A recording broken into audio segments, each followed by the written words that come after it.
اپنے مسائل کو حل کرنے کے لیے سبسکرائب کریں آپ کے مسائل کا حل۔ کیا اٹیچ باتھ روم میں وضو کی دعائیں پڑھ سکتے ہیں؟ اٹیچ باتھ روم میں وضو کی دعائیں نہ پڑھیں تو اچھا ہے۔ ویسے بھی وضو میں کوئی لمبی چوڑی دعائیں نہیں ہیں، صرف ایک ہی دعا ہے، اللہم اغفر لی ذنبی ووسع لی فی داری وبارک لی فی رزقی۔ اس کے علاوہ جو لمبی چوڑی دعائیں ہیں نا وضو میں، ہاتھ دھوتے ہوئے یہ، منہ دھوتے ہوئے یہ، قلی کرتے ہوئے یہ کسی بھی مستند روایات سے، حدیث سے ثابت نہیں ہے۔ دوران وضو سلام کلام۔ سہیل انصاری انڈیا سے، مفتی صاحب وضو کے درمیان سلام کا جواب دے سکتے ہیں، سلام کر سکتے ہیں، بات کر سکتے ہیں۔ وضو کے درمیان باتیں کرنا مکروہ ناپسندیدہ عمل ہے، باقی سلام کر سکتے ہیں، کوئی حرج نہیں ہے۔ وضو جن چیزوں سے ٹوٹتا ہے، منصور صاحب انڈیا سے، وضو کتنی چیزوں سے ٹوٹتا ہے؟ او بھائی، یہ تو آپ نے پورا مطالعہ پاکستان کا پورا سوال پوچھ لیا ہے۔ وضو بہت ساری چیزوں سے ٹوٹتا ہے۔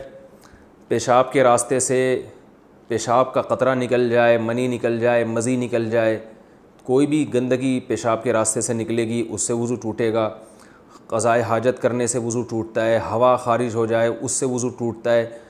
خون نکل کے اپنی جگہ سے بہہ جائے، اگر خون نکلا اور اپنی جگہ پر ہی پر ہے، وہاں سے ہٹا نہیں ہے تو وضو نہیں ٹوٹتا، لیکن خون نکل کے اپنی یعنی زخم والی جگہ سے سرایت کر کے دوسری جگہ پہ چلا جائے تو بھی وضو ٹوٹ جاتا ہے۔ اسی طرح پیپ اگر زخم سے نکلی اور اپنی جگہ پر ہی ہے تو وضو نہیں ٹوٹتا، لیکن اپنی جگہ سے سرک گئی اور ایسی جگہ پہنچ گئی جہاں زخم نہیں ہے تو بھی وضو ٹوٹ جاتا ہے۔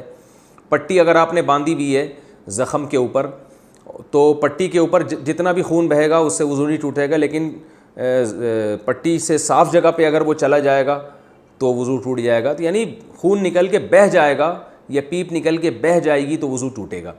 اسی طرح زوجہ سے ہم بستری کرنے سے بھی وضو ٹوٹ جاتا ہے، اور بس یہ چیزیں جن سے وضو ٹوٹتا ہے۔ عورت کا بار بار وضو ٹوٹنے کا مسئلہ، اگر کسی خاتون کو بار بار پانی آتا ہو تو کیا جس وضو سے نماز پڑھی ہے اسی وضو سے قرآن پڑھ سکتے ہیں یا اس کے لیے دوبارہ وضو کرنا ہوگا؟ اگر کوئی خاتون معذور ہے، بار بار پانی آ رہا ہے اس کو یا پیشاب کے قطرے آ رہے ہیں اور اتنے کنٹینیو آتے ہیں کہ نماز کا پورا ٹائم نکل گیا اور وضو کر کے پاک ہونے یعنی پاکی کی حالت میں نماز پڑھنا ممکن ہی نہیں رہا ہے، جب وضو کی نماز کے لیے کھڑے ہوئے پھر سلام پھیرنے سے پہلے قطرہ آ گیا یا کوئی تری آ گئی تو یہ خاتون پھر معذور کہلائے گی۔ تو کسی مرد کے ساتھ ایسا ہو کہ پورا نماز کا ٹائم گزر جائے اور وضو کر کے پراپر نماز پڑھنا ان کے لیے ممکن ہی نہ ہو، یعنی سلام پھیرنے سے پہلے پھر قطرہ آ جاتا ہے تو پورا نماز کا ٹائم اسی طرح گزر جائے تو ایسا شخص یا ایسی عورت معذور کہلاتی ہے۔ اب معذور کے لیے حکم یہ ہے کہ جب کوئی ایک دفعہ معذور بن جائے تو پھر ہر نماز میں یہ ضروری نہیں ہے کہ ہر نماز میں پورا ٹائم تک کنٹینیو قطرے آتے رہیں، اس لیے کہ یہ کون بیٹھ کے دیکھتا رہے گا 24 گھنٹے۔ بس ایک دفعہ اگر ایسا ہو جائے تو وہ معذور ہے۔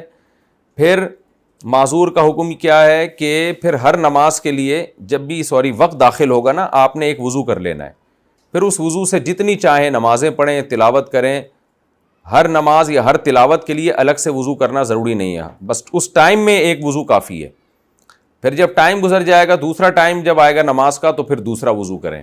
تو اس طرح سے وضو کریں، اور ایسا معذور صحت مند اس وقت کہلائے گا کہ جب نماز کا پورا ٹائم گزر جائے اور ایک دفعہ بھی وہ معذوری لاحق نہ ہو اس کو۔ جیسے کسی کو قطروں کی بیماری ہے تو اب نماز کا جب پورا ٹائم گزر گیا اور ایک دفعہ بھی قطرہ نہیں آیا اس کو، تو یہ آدمی پھر یا یہ خاتون پاک یعنی صحت مند سمجھی جائے گی، پھر یہ معذوروں والے حکام اس سے ختم ہو جائیں گے۔